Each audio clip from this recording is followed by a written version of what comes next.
بل تپوس یې کړی دی چې وایي زما دوه جینکۍ دي لوڼه مې دي په هغې باندې ما نوم ایښی ایمان بیبي او بله میا بیبي.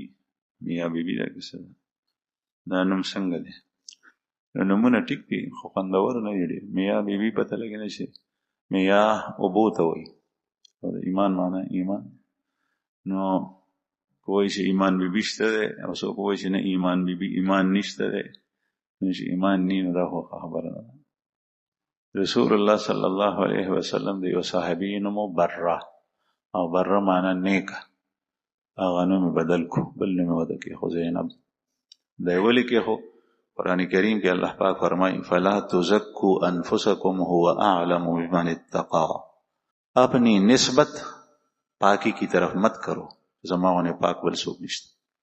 نن سبا موږ ماشومانو جنکو نوم کېدو ملائکه گزاره په خکته د ځمکې په مخلوق نه کېږي، ملائکه نوم کېږي.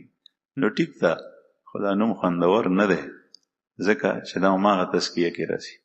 د هغې د کردار د هغې د تربیت خیال ساتل پکار دی. نوم پې باندې عام نوم کېده د صحابه او صحابیات.